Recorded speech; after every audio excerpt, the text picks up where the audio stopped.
I welcome you all for class 10 subject science. So today we are going to start a new topic, that is sustainable management of natural resources. What is the meaning of sustainable? Sustainable means we have to keep something for a long time.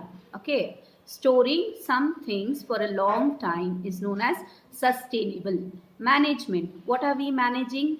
Here we are going to say about the natural resources. Okay. We are talking about natural resources. Which are the natural resources? Those are plants, water, yes, air, soil. All these are natural resources. Are they important to us? Yes, it is very important for us. Without air, can we live? No. Without oxygen, can we live? No. Without water, can we live? No. Living things, as all the living things will respire. You have already learnt in your lower classes. Yes.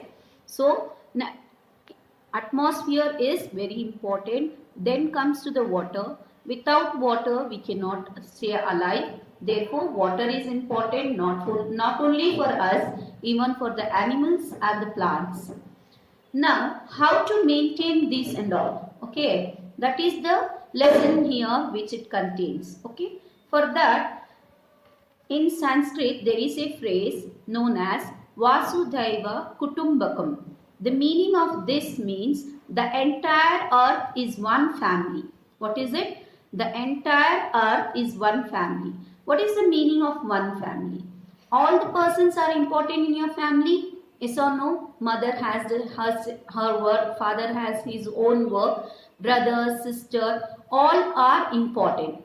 Similarly, in the world, all the things are important and it is interlinked with each other. If we are harming any one thing, it is going to harm the other thing. Okay, it is a chain. So we should not harm any one part of it. The phrase is mentioned. This phrase is mentioned in Maha Upanishad, that is probably a part of an ancient Indian text, Atharvaveda. Okay, it is in Atharvaveda. So now in this chapter we are going to learn. We shall be looking at our natural resources like forest, wildlife, water, coal and petroleum, and see what are the issues at stake in deciding how these resources are to be managed for sustainable development, along with the input from our traditional practices. We often hear or read about environmental problems. These are often global level problems and we feel helpless to bring any change. There are international laws and regulations, and then there are our own national laws and acts for environmental protection. There are also national and international organizations working towards protecting our environment. So, to protect ourselves, we have to protect our environment. Okay, just not only for others. The environment is not for others, the environment is for us.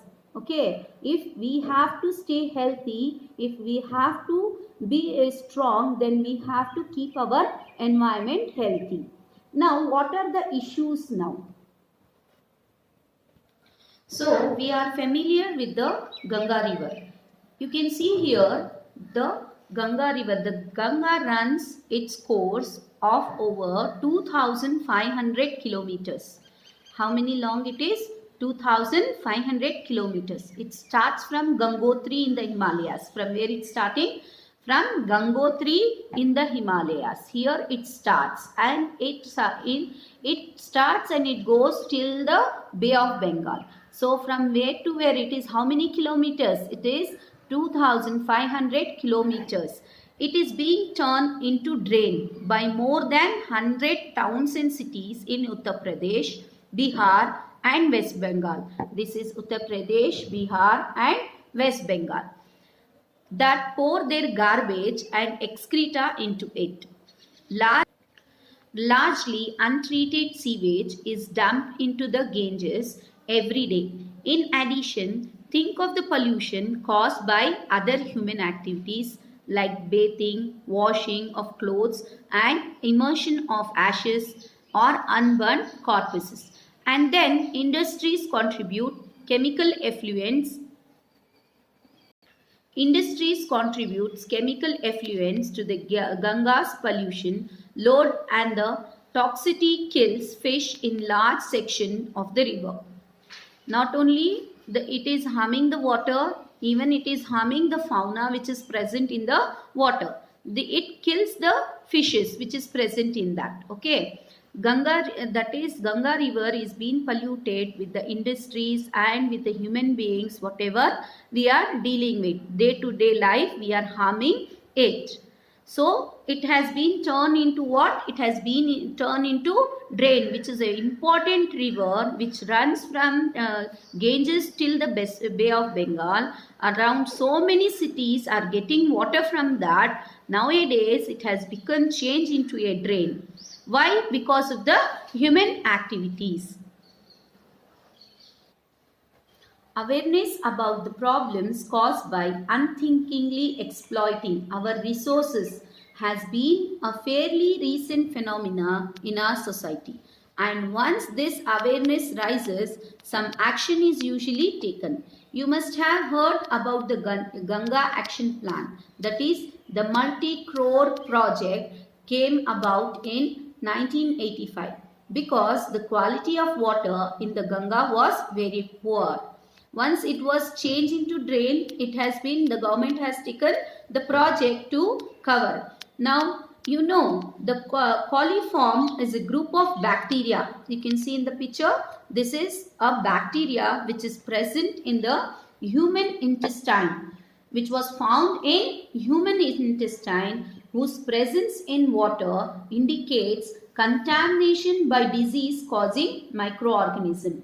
Okay, this coliform found in Ganges river. Okay, the people who drank the water from the Ganga river, they got infected by this bacteria and they got the disease. So that is ultimately harming so many human beings, causing many diseases. Therefore, the government has taken many steps, that is so many projects to overcome this problem. So now here in the picture you can see this is what total coliform count levels in the Ganga. So you know the Ganga is from the Gangotri till where Bay of Bengal. In each and every place it has been affected. They have found so many coliforms, that is the bacteria present in the water. This is the graph where it shows the level of dirt present in the water.